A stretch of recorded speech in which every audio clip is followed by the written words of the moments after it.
Well, Ben Shapiro is here, live and uncensored. Well, that's quite an intro we've given you there. Yeah, no, I appreciate it. You better live up to it. I look at that old tape and suddenly I hit puberty, right? I mean, like this. We both look so young. Oh, my God. That's probably over 10 years ago. 10 years ago. Right. 10 years ago. And it was interesting because I was at the time, getting very angry about a series of mass shootings in America with a British sensibility and saying, obviously my country, we don't really have any guns. And I was, hectoring and lecturing, I guess, Americans about their gun laws, and it went down as badly as that phrase would suggest, particularly with you. But what was interesting was when you came on, I thought, who's this snotty little kid who's going to start trying to take me on? And then it rapidly became clear to me you were a hell of a lot smarter than you appeared. So we've moved on from then. Anyway, we've had our kiss and make up interview after that. But I think what was really interesting to me, 2016, so 7 years ago now, you tweeted a tweet. This is your pinned tweet to this date. Simply said, facts don't care about your feelings. And if any phrase, I think, perfectly epitomises this woke era that we have somehow stumbled into, it's that. Because the woke brigade put feelings before facts. How do we get there? Well, culturally speaking, I think that what happened is that the value of subjective authenticity became the core to pretty much everybody. So the idea of individualism was taken to its logical extreme, which was, I'm so important and everything I feel is so important that I can ignore the rest of reality. And in fact, reality is an imposition on me. Institutions, rules, roles, the rules of the road, all that sort of stuff, it's an imposition on who I truly am. And in order for me to be actually free, I have to speak my truth. Now, as I've said and you've said, there's no such thing as my truth, right? There's your opinion and then there's the truth. But as soon as you start speaking in terms of my truth, as soon as you start saying, well, there's how I feel about the world, and how I feel about the world is the core of me, what that also does is it means that other people are aggressing on you when they disagree with you. Because obviously a shared reality means that we can disagree about things out here, but, we sort of as human beings are intact. But the moment that you start to identify your truth with the truth, then anybody attacking your truth is attacking you as a human being. And I think that that's where we've gone, is this movement away from, we're having a political debate, but again, we can go out and have a drink afterward because we are not the political debate. The political debate's a different thing. To my politics are who I am, or my feelings about who I am, or my feelings about the world. That's the thing that matters more than anything else. And what's extraordinary, I remember this, we're going to come to them later, sadly, but Meghan and Harry, when they went on Oprah Winfrey, and she started talking constantly about my truth, and Oprah was endorsing your truth and everything. I was thinking, I'm living in a sort of mad world where truth is no longer factual. It's just whatever you're feeling in any given moment. It seems such a perverse thing for a democratic society that you move away from fact-based, from science, whatever it may be, to just feelings dominating a culture. And if you defy those feelings, you are instantly branded the enemy and you must be destroyed. Well, there's no conversation to be had, right? I can't have a conversation about your feelings. You're feeling your feelings. There's no way for me to dissuade you from You can't deny my feelings. Correct. I can't deny. I can deny the facts that you bring to the table. But the problem is once that becomes irrelevant, then we're just at an impasse. There's no more conversation to be had. How big a problem is it that at the same time, simultaneously, I think, you've had the rise of very populist leaders like Donald Trump, Boris Johnson in the UK, and others who play pretty fast and loose with the truth. That you have people who say, well, hang on, you talk about the sanctity of truth, but you've got these political leaders, US presidents, British prime ministers, where they don't seem to care about the truth. They just bumble through with whatever suits them from day to day. How dangerous is that to the whole shebang? I think that is dangerous, but it's dangerous in a different way. And it's also dangerous in a more consistent and, I would say, historically precedented way. The fact is that politicians have always fibbed to us. There's nothing new about politicians saying things that are not true, from LBJ to George W. Bush to Donald Trump and Barack Obama. Literally every politician. And Joe Biden. To President Biden. Right? You see this all the time. So the idea of a politician not telling the truth or shading the truth in particular ways, that's not what's new. I think what's new is where people are presented with data and their immediate response isn't, let me bring you some data that rebuts that data, but I don't even have to look at your data because your motivation is bad. Right? This philosophy. How dangerous is it, though, that we've also become incredibly tribal? I think more than I can ever remember in modern history, actually. When I read your Twitter feed, I think you're always prepared to call out your own side if you genuinely feel there's been some egregious wrongdoing that they've done or a terrible mistake or whatever. But the number of people prepared to do that now, on social media in particular, is minuscule. Most people park themselves into their tribe whatever that tribe may be, and there is no moving them.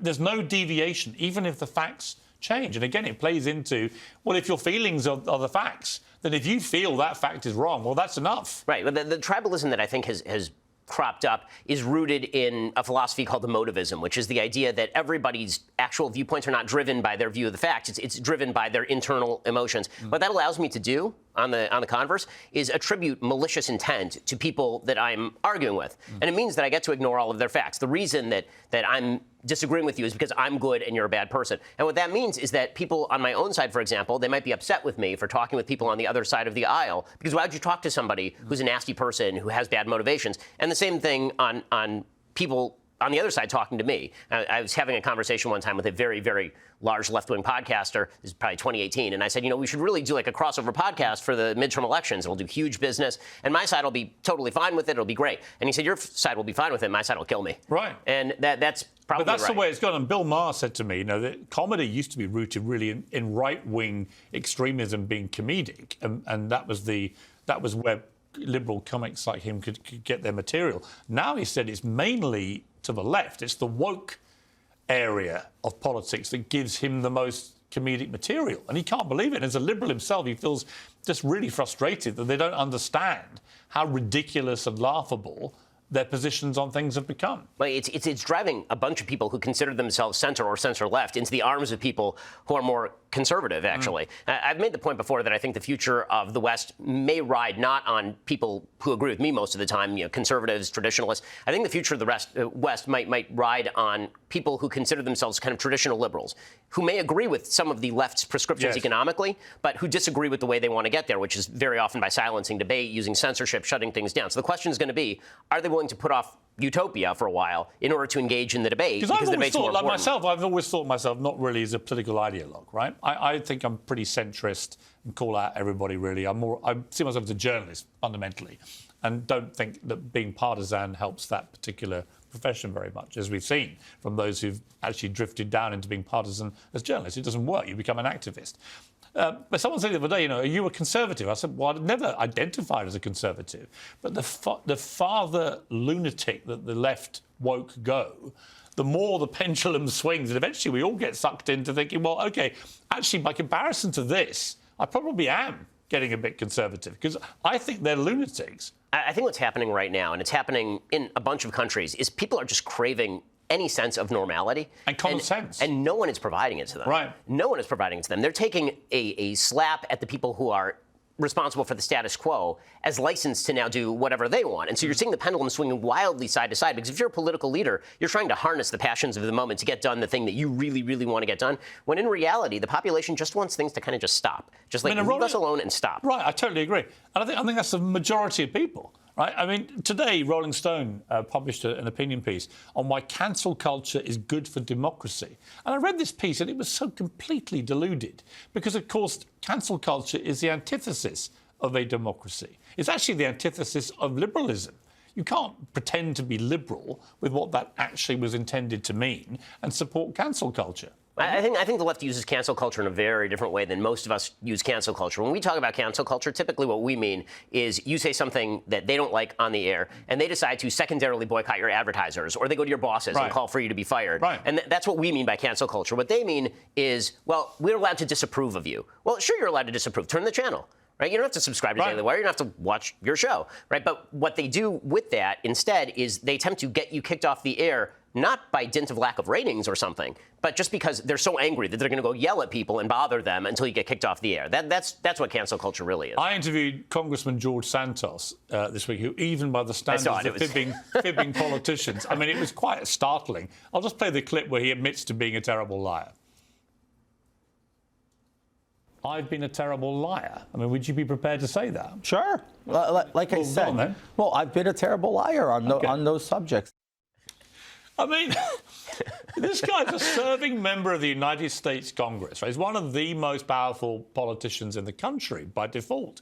And he just admitted to being a terrible liar, whether that meant just volume of lies or he's very bad at them, or in his case, uniquely, probably both. But what did you make of that? And should someone like him be allowed to stay in Congress? I mean, I think that the voters are going to decide whether he gets to stay in Congress or not. I don't have a lot of standards for who gets kicked out of Congress by members of their own party because, frankly, I think that he's almost the apotheosis of what politics has reached, which is I'm going to lie as much as I can get away with it. And then the minute I can't get away with it, I'll just be like, well, I'm sorry I lied. I mean, that's really sad. As a high-profile Jewish man, I want to play you the clip where he talks about being Jew-ish, where he separates the two parts of the word. Just have a look at this. I'd always say, I was raised Catholic, but I come from a Jewish family, so that makes me Jew-ish. I said it to a room with 1,000 people in November. People were hysterically laughing. It was funny to them. They loved it. Now, the people have already said they were at that event and they weren't laughing with him. There's no sign of any evidence he has any Jewish heritage. He claimed his grandparents fled the Holocaust. There seems to be no evidence for that. His parents are both from Brazil. And this idea that somehow he can be Jew-ish, i.e. not actually Jewish, just ish. Well, I mean, honestly, what he should have said is, on the inside, I feel Jewish. Right? I feel so Jewish on the inside. So I'm Jewish. I mean, what are you going to do? Challenge my feelings of But he has Jewish? repeatedly said he's Jewish. Yeah. I mean, and he wasn't joking. We've seen the clip, so he said it repeatedly. Yeah, no, again, I sort of see him as he's almost the apex predator of politicians at this point. He's reached the logical endpoint of where our politics is going. And, you know, it is the job of people like you or me to call it out when he says things that are not true. But I think that we have reached a sort of post-truth era, not in that people don't pay attention to the truth, but I'm not even sure how many people care about the truth. Now, I do think that can be exaggerated. I do think the bulk of the population really does care very much about the truth, and that's why I think that there's going to be a tidal wave of resentment that is about to crash across a bunch of societies. How important is the truth to you? Because you've got this huge following now, massive podcast, tens of millions of people watching your stuff on social media and so on. How important is truth to you now, that everything comes out of your mouth or that you write is fact? I mean, it's the most important thing to me because I have to sleep at night. I mean, it's something that I try to think about as much as humanly possible is never lie to your audience. Never say to your audience a thing that you know to be not true, and try to follow the best data possible. And that does mean that you're very often having to be more nuanced than sort of the politics of the situation may allow. Because the easiest position in politics is always to take the hardest right or the hardest left position, the sort of most pure, most easily understood position, or to just play the easiest game of all, which is, again, my opponent is a bad guy. My opponent is a person who hates your guts. When we had our dust up at CNN about gun control, for example, I'm not going to go over all that again, but had I been very different with you, if I'd been very respectful and said, look, I'm a British guy, these aren't my laws, I'm just as horrified as you are by these massacres, and didn't talk about gun control, which I think has always been a terribly inflammatory phrase for many Americans. They don't want to be controlled. And they certainly don't want to hear a British accent telling them about how there should be more control. But if I'd phrased it as about gun safety, if that had always been the debate in America, how do you make it safer in a country that has 400 million firearms in circulation? Would that have been a more constructive debate, do you think? I think it would have been a more informative debate. And the reason being, I think that clarity is very much opposed sometimes by passion. And we all get passionate about these issues. I'm not going to pretend I'm not passionate on my show or I'm completely dispassionate in all circumstances. I'm obviously not. But, you know, I think that would have allowed for the kind of discussion where we could have looked at data from various areas of the world, where have regulations been effective? Where have they not been effective? What are, as I said on the show, actually, at the time, I believe, what are the risks and rewards of particular policies? That's where the good discussion area, I think, gets done. I mean, just final point on the gun thing, but and I'm aware many viewers who watch this in America own guns and support I own guns, the Second Amendment rights and so on. Where do you see the line going? As you have all these massacres and as gun ownership increases, there's more guns in circulation. What do you do about that? I mean, as a country as big and powerful as America, what more can be done to just make it safer? I mean, again, the measures that I've always suggested are measures that tend more toward the gun owner than toward the weapon itself, meaning that we obviously need better screening procedures for people who have a history of severe mental illness. We have red flag laws on the books, but they're not enacted. I mean, people don't actually practically follow the red flag laws, which is why I'm kind of skeptical of the idea that if we pass some more text from the legislature, that's magically going to translate into better action. What we need is more alacrity from the cops. I mean, how many of these mass shootings have we seen where there are 1,000 red flags and the cops go to the house and then they're told, well, no, we're not going to do anything. We're going to leave you back out there. It's almost in every circumstance. So we actually do need law enforcement to have more ability and will to carry out, for example, when they know somebody is severely mentally disturbed or somebody is shooting a gun at their mother, which we've had a case like that. that would be a time where you actually remove the person's guns and keep track of them, make sure they can't actually get guns. Right? I mean, see, if I had my way again, when I was doing that debating, I would have had this kind of conversation. I can look back at those and realise I was letting my own emotions override. We all have these. I mean, yeah, but it's interesting, isn't it? I do think an important part of how we get to a better place as society now, away from this tribalism, away from all this stuff, is you've got to be prepared to have this kind of conversation, which doesn't end up with me just looking at you and shouting, well, you're a complete idiot because you don't agree with me, right? It's more complicated. It's more nuanced. Life is more nuanced than that. I like to think so. And I think that, again, those conversations can be really, really productive. I try to make a habit. I have my regular daily show, but I also have a show called The Sunday Special that you've been on, in which I bring on a bunch of people who disagree, from Bill Maher to Anna Kasparian. Yeah. And we actually try to talk through these issues. And last time I came on, I found it a very surprisingly pleasant experience. Yeah, exactly.